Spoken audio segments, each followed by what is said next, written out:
Sir anchor Anasuya గారు మరి నేను ఒక స్టేట్మెంట్ ఇచ్చారు. పవన్ కళ్యాణ్ గారు ఒకవేళ పిలిస్తే జనసేన తరపు నుంచి క్యాంపెయిన్ చేస్తానని చెప్పేసి. సో జబర్దస్త్ వాళ్ళంతా కూడా జనసేన వైపు ఉండడం చూస్తున్నాం సార్. హైపర్ ఆది ఆల్రెడీ ఉన్నాడు. మళ్ళీ కిరాక్ ఆర్పి కూడా జగన్ గారికి యాంటీగా మాట్లాడుతున్నారు.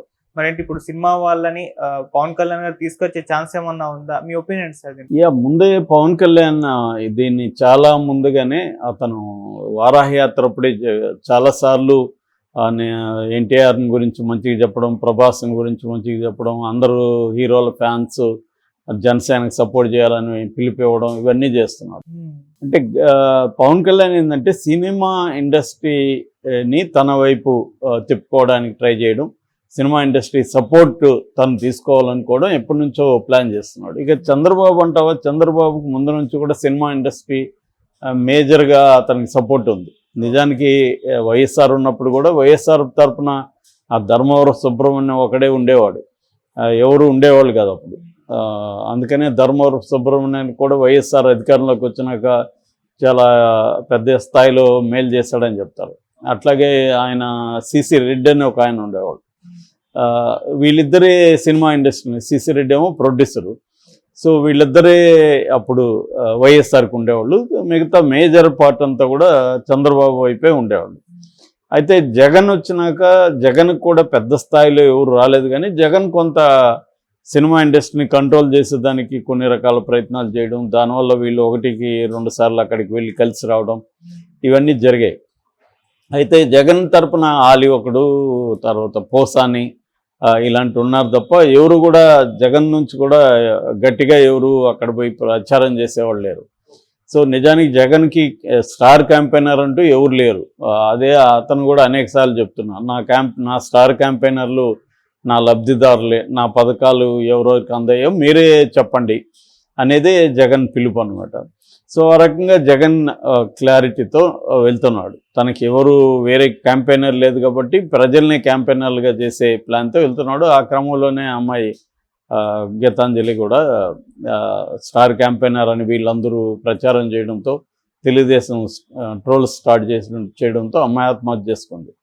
సో ఈ కాంటెక్స్ట్లో నిన్న అనసూయ ఒక విచిత్రమైన స్టేట్మెంట్ ఇచ్చింది. విచిత్రం ఎందుకంటే ఆమె నాకు ఈ పలాని పార్టీ అని కాకుండా ఏ పార్టీ ప్రచారానికి పిలిచినా పోతానని చెప్పింది ఫస్ట్. అయితే మళ్ళీ దాంట్లో ఇంకొంత మాట్లాడి పవన్ కళ్యాణ్ పిలిస్తే వెళ్తానండి. మరి జగన్ పిలిస్తే వెళ్తాదా లేదో చెప్పలేదు. ఫస్ట్ ఏమో ఏ పార్టీ పిలిచినా నేను ప్రచారానికి పోతానన్నది. మేబీ ఆమె పవన్ కళ్యాణ్ పిలవాలనే కోరుకుంటున్నట్టుగా ఉంది. రెండోది ఏంటంటే నాకు పార్టీలు పెద్ద ఇంపార్టెంట్ కాదు, లీడర్లే ఇంపార్టెంట్ అని కూడా మా స్టేట్మెంట్ ఇచ్చింది. సో లీడర్లు ఇంపార్టెంట్, రెండోది అజెండా ఇంపార్టెంట్ అని చెప్పింది మళ్ళీ. సో అది కొద్దిగా అమ్మాయి కన్ఫ్యూజన్ ఉన్నట్టుగా మనకు అనిపిస్తుంది. అంటే అజెండా పార్టీకి సంబంధించిందే కదా, అజెండాని లీడర్ ఒకటే తయారు చేయడు కదా. సో మరి అజెండా అంటే పార్టీ అజెండా అని అర్థం. ఒక పక్కేమో అజెండా కావాలంటుంది, ఇంకొక పార్టీ వద్దంటుంది, ఇంకొక ఎవరు పిలిచినా వెళ్తానంటుంది, ఇంకోవైపు పవన్ కళ్యాణ్ పిలిస్తే వెళ్తానంటుంది. ఇలాంటి ఒక కన్ఫ్యూజ్ అయితే కనిపిస్తుంది. అయితే ఓవరాల్గా అయితే జబర్దస్త్ బ్యాచ్ కూటమికి సపోర్ట్, ముఖ్యంగా పవన్ కళ్యాణ్కి సపోర్ట్గా బయలుదేరినట్టుగా కూడా మనకు కనబడుతుంది. ఎందుకంటే కొంత నాగబాబుకి జబర్దస్త్ బ్యాచ్తో అనుబంధం ఉండడం. సో నాగబాబు కొంత టీవీలో అనేక ప్రోగ్రాంలో ఆయన ఉన్నాడు కాబట్టి ఈ బ్యాచ్ అంతా ఆయనకు బాగా క్లోజ్ కాబట్టి, సో మెల్లగా నాగబాబు ఏం చేస్తున్నాడంటే ఒక్కొక్కరిని అట్రాక్ట్ చేసి తీసుకెళ్తామన్న ఆలోచనలో ఉన్నాడు.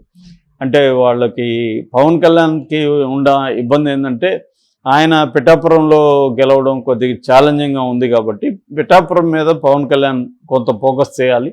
అట్లాగే జనసేన అభ్యర్థుల మీద కూడా పవన్ కళ్యాణ్ ఫోకస్ చేయాలి. కానీ తెలుగుదేశం ఏమనుకుంటుంది, పవన్ కళ్యాణ్ని తమ తెలుగుదేశంకి ఎక్కడెక్కడ అవసరం ఉందో అక్కడ కూడా పవన్ కళ్యాణ్ తిప్పాలనేది తెలుగుదేశంకున్న అవగాహన. ఎందుకంటే పవన్ కళ్యాణ్తో పొత్తు పెట్టుకోవడంలో అది కూడా ఒకటి. పవన్ కళ్యాణ్ కరిష్మా ఉంది, యూత్ పెద్ద ఎత్తున ఫాలోయింగ్ ఉంది. ఈసారి యూత్ ఫస్ట్ టైం ఓటర్స్ దాదాపు 70 లక్షల మంది ఆంధ్రప్రదేశ్లో ఓట్లు వేస్తున్నారు. సో ఈ యూత్ని అట్రాక్ట్ చేయడం కోసం పవన్ కళ్యాణ్ని మనం క్యాంపెయిన్కి వాడుకుందాం అనేది చంద్రబాబుకున్న అండర్స్టాండింగ్. సో ఈ క్రమంలో పవన్ కళ్యాణ్ మొత్తం ఎన్ని నియోజకవర్గాల్లో ఫోకస్ చేయగలడు అనేది ఒక ఛాలెంజ్.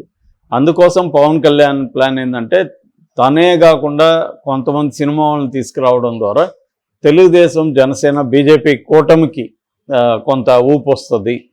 ముఖ్యంగా యూత్ సినిమా ప్రభావం, యూత్ మీద జబర్దస్త్ ప్రభావం ఇదంతా విమెన్ మీద కూడా ఉంటుంది కాబట్టి విమెన్ యాక్టర్స్ని, విమెన్ జబర్దస్త్లో ఉండే విమెన్ వాళ్ళని కూడా తీసుకొద్దామనేది నాగబాబుకి అప్పగించిన ప్లాన్. మన పవన్ కళ్యాణ్ నాగబాబుకి అప్పగించాడని చెప్తున్నారు. ఎందుకంటే ఆయనైతే అందరితో పర్సనల్ ర్యాప్ ఉంటుంది, పవన్కి అందరితో ఉండదు, నాగబాబుకి అయితే అందరితో ఉంటుంది కాబట్టి వాళ్ళని రోప్ చేద్దామనేది ప్లాన్గా కనిపిస్తుంది. సో ఆ కాంటెక్స్లో మనం ఈ అమ్మాయి కన్ఫ్యూజింగ్గా మాట్లాడినా ఫైనల్గా పవన్ కళ్యాణ్ పిలిస్తే వెళ్తానంటుంది కాబట్టి మోస్ట్లీ జనసేనకే ప్రచారం చేసే అవకాశం ఉంది. జనరల్గా ఏంటంటే సినిమా వాళ్ళకి చాలామందికి పెద్ద సైద్ధాంతిక ఇదేమి ఉండదు. ఎవరికి ర్యాపో ఉంటే ఎవరి వల్ల మనకు ఫర్దర్గా ఉపయోగం ఉంటుంది అనుకుంటే వాళ్ళతో వెళ్ళిపోతుంటారు. సో ఆ రకంగా అనసూయ జనసేనతో ఐడెంటిఫై అవుదాం అన్నట్టుగా కనిపిస్తుంది. ముందు నుంచి కూడా అనసూయ గురించి నేను కూడా చాలాసార్లు చెప్పాను. సోషల్ మీడియా కానీ ఇవాళ ఉన్న కాంటెక్స్లో పబ్లిసిటీని కానీ బాగా ఉపయోగించుకోగలిగిన వాళ్ళల్లో అనసూయ ఒకటి. అమ్మాయికి ఎప్పుడూ కూడా లైమ్ లైట్లో ఉండడం తెలుసు.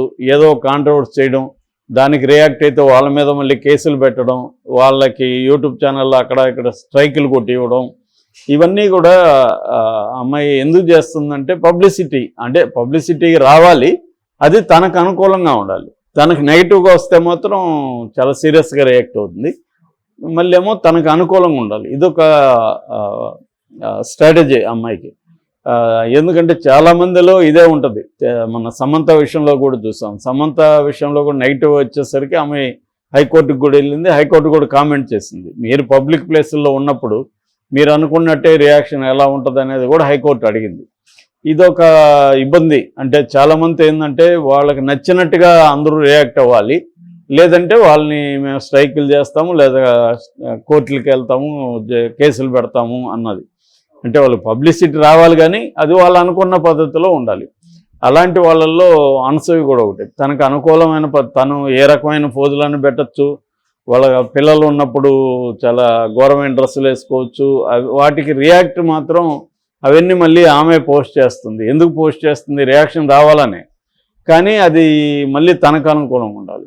సో ఇంకా విజయ్ దేవరకొండ లాంటి వాళ్ళతో గొడవలు పెట్టుకోవడం కానీ ఇవన్నీ ఎందుకంటే తను ఎప్పుడూ లైమ్ లైట్లో ఉండాలి. పబ్లిసిటీలో ఉండడం వల్ల ఏమవుతుందంటే సినిమాలో ఆ అమ్మాయికి ఛాన్సులు బాగా పెరుగుతాయి. అట్లాగే సినిమాలోనే కాకుండా అనేక ప్రోడక్ట్స్కి క్యాంపెయినర్స్గా, అడ్వర్టైజింగ్ క్యాంపెయినర్స్గా పిలుస్తారు. ఎవరైతే పాపులర్ అవుతారో వాళ్ళకే ఈ ఛాన్సులు పెరుగుతాయి అన్నమాట. సో ఇదంతా కూడా కమర్షియల్ ఇంట్రెస్ట్తోనే జరుగుతుంది తప్ప ఇంకోటి కాదు. ఇప్పుడు కూడా నేను అనుకోవడం ఆ అమ్మాయికి ఇప్పుడు ఎలక్షన్లో వస్తుంది కాబట్టి ఎలక్షన్లో పార్టిసిపేట్ చేస్తే పబ్లిసిటీ వస్తుంది. నిన్న ఆ స్టేట్మెంట్ ఇగానే మొత్తం మీడియా దీన్ని కవర్ చేసింది కాబట్టి ఆ రకంగా అమ్మాయి లైమ్ లైట్లో ఉంటుంది. ఇంకొన్ని సినిమా ఛాన్సులు వస్తాయి. ఇది ఆ అమ్మాయికి ఉండే ఒక ఫిక్స్డ్ ఇది. రెండోది ఏంటంటే సోషల్ మీడియాలో కూడా డబ్బులు వస్తాయి. పోస్టులు వైరల్ అయితే ఇన్స్టా నుంచి వస్తుంది, ఎక్స్ నుంచి వస్తుంది, యూట్యూబ్ ఛానల్ నుంచి వస్తాయి, వీటిలో నుంచి కూడా డబ్బులు వస్తుంది. సో ఓవరాల్గా ఎటువైపు చూసినా ఫైనాన్షియల్గా అమ్మాయి గెయిన్ తప్ప లాస్ ఉండదు. సో అందువల్ల ఈ ఎలక్షన్లు కూడా మనం ఉపయోగించుకుందాం అనేది ఆ అమ్మాయి ప్లాన్గా మనకు అర్థమవుతుంది. ఎందుకంటే ఇక్కడ తెలంగాణలో అమ్మాయి పట్టించుకోలేదు. ఎందుకంటే తెలంగాణలో కంటే కూడా ఆంధ్రాలో వెళ్తే దాని అడ్వాంటేజ్ వేరే ఉంటుంది. సో మేబీ అమ్మాయికి లాంగ్ టర్మ్లో రాజకీయాల ఇంట్రెస్ట్ కూడా ఉండొచ్చు. ఇప్పుడు నాకు రాజకీయాలు ఇంట్రెస్ట్ ఏం లేదని చెప్పింది కానీ కొట్టి పారేయలేం. ఎందుకంటే ఇప్పటి నుంచి కొంత పాపులర్ అయితే రేపు పొద్దున ఏ జనసేన నుంచో ఆమెకి ఎమ్మెల్యే సీట్ ఇచ్చే అవకాశాలు ఉంది.